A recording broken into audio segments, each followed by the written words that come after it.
Herkese Tatlı Sanatı Mutfağı kanalımdan merhabalar. Bugün sizler için herkesin çok sevdiği, çocukluğumuzda yediğimiz tepsi keki yani anne keki tarifim var. Orijinal haliyle sizlerle bu tarifi paylaşacağım. Tüm püf noktalarına dikkat ederek yaparsanız şahane bir anne keki elde edebilirsiniz. Öyleyse fazla vakit harcamadan hemen bu lezzetli tarifime başlayalım. Tarifime geçmeden önce bütün malzemelerimizin oda sıcaklığında önceden bekletmemiz gerekiyor. Örneğin sütümüzü, yumurtamızı, yoğurdumuzu mutlaka oda sıcaklığında bekletilmiş olmalı, soğuk olmamalı. Bu şekilde oda sıcaklığında bekletirseniz pamuk gibi yumuşacık kek elde edebilirsiniz. Uygun bir kabımın içerisine 4 adet oda sıcaklığında beklettiğim yumurtamı ekliyorum. 1,5 su bardağı toz şekeri ekliyorum. Kullanmış olduğum su bardağı ölçüm 200 mililitrelik ölçüsünde. Yumurtalarım büyük boy olduğu için 4 adet yeterli. Eğer küçük yumurta kullanıyorsanız 5 adet yumurtayla da yapabilirsiniz. Şekerimizi de ekledikten sonra en az 5 dakika kadar yumurta ve şekerin rengi açılana kadar, krema kıvamına gelene kadar ve şeker eriyene kadar çırpalım.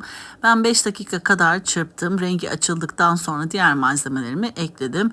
Tarifimizde vanilya kullanmıyoruz. O yüzden bu aşamada vanilya eklemedim. Normalde bütün kek tariflerimde bu aşamada yumurta ve şekeri çırparken mutlaka vanilya da eklerim. Ama bu tarifi eskilerde annelerimizin yaptığı usulde yaptığım için eskiden vanilya şekeri veya vanilya tozu olmadığından dolayı eskiler vanilya eklemiyordu. O yüzden ben de orijinali gibi olsun istediğim için vanilya eklemedim. Yumurta ve şekeri çırptık, rengi açıldı. Bu şekilde olduktan sonra diğer malzemeleri ekleyebilirsiniz. 1 su bardağı süt ekliyorum, 1 su bardağı yoğurt ekliyorum ve 1 su bardağı sıvı yağ ekliyorum. Süt ve yoğurdun mutlaka oda sıcaklığında olması gerekiyor. Yoğurt zaten bu keke özellikle yumuşaklık, dayanıklılık veriyor. Pamuk gibi olmasını sağlıyor ve uzun süre nemliliğini kaybetmiyor. Şimdi 2 paket hamur kabartma tozu ekliyorum ve 1 çay kaşığı karbonat ekliyorum. 2 paket hamur kabartma tozu fazla demeyin çünkü eklemiş olduğumuz diğer malzemelere göre gayet orantılı ve büyük bir tepside yapacağım. Karbonatı da mutlaka ekliyoruz çünkü bu karbonat bu tarifte olmazsa olmaz. Anne kekinde eskiler mutlaka karbonat da ekliyordu.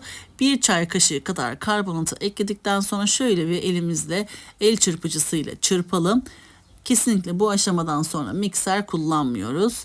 Sadece yumurta ve şekeri çırpmak için kullanıyoruz. Sonra el çırpıcısıyla çırpıyoruz.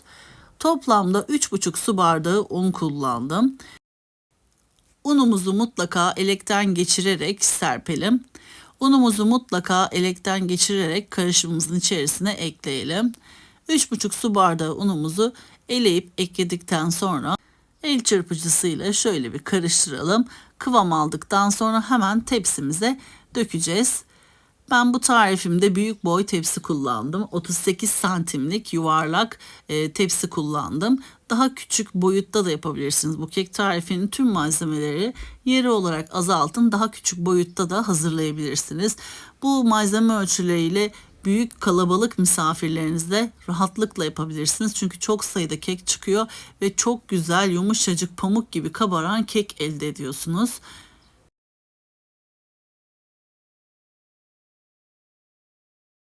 El çırpıcısıyla karıştırdıktan sonra kek harcımızın kıvamını yakından göstermek istiyorum. Gayet akışkan bir kek harcı oluyor ama piştikten sonra da yumuşacık, güzel kıvamlı bir kek oluyor. Ben tepsimin alt tabanına yağlı kağıt serdim. Yağlı kağıdın üzerine kek harcımı dökeceğim. Dilerseniz tepsinizi yağlayıp yağladıktan sonra alt tabanına susam ekleyerek kek harcınızı dökebilirsiniz. Hem altı hem üstü susamlı olmuş olur böylelikle.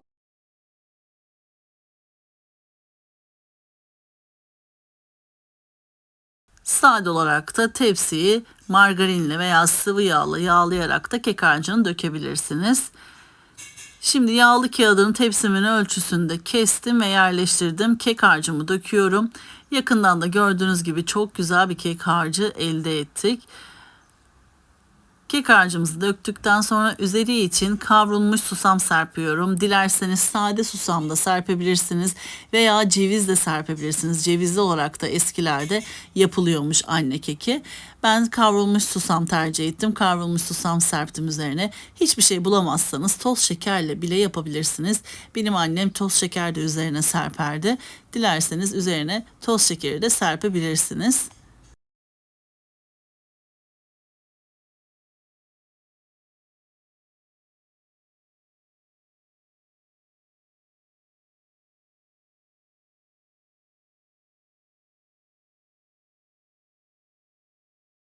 Kekimiz hazır. Şimdi önceden ısınmış 180 derecelik 600 fırın ayarında, ben fanlı ayarda pişiriyorum kekleri. Fanlı ayarda yaklaşık 35-40 dakika kadar kontrollü bir şekilde pişirelim.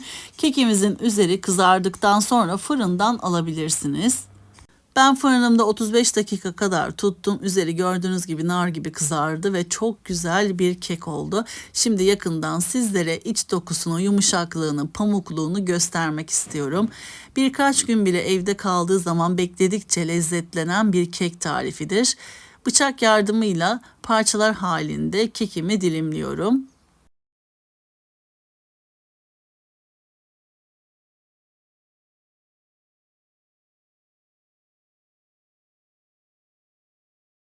Kekimizi dilimlerken ilk sıcaklığı geçtikten sonra keki dilimlerseniz daha güzel şekilli kekiniz çıkacaktır. Sıcakken dilimleyip kestiğiniz zaman kekte dağılmalar söz konusu olabilir.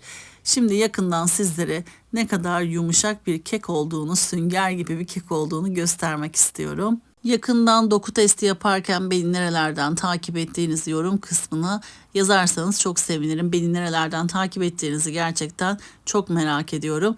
Tarifimi beğendiyseniz eğer sevdiklerinize de paylaşarak bana destek olabilirsiniz. Böylelikle sayfamın daha çok büyümesini ve daha fazla kişilere ulaşmasını sağlayabilirsiniz.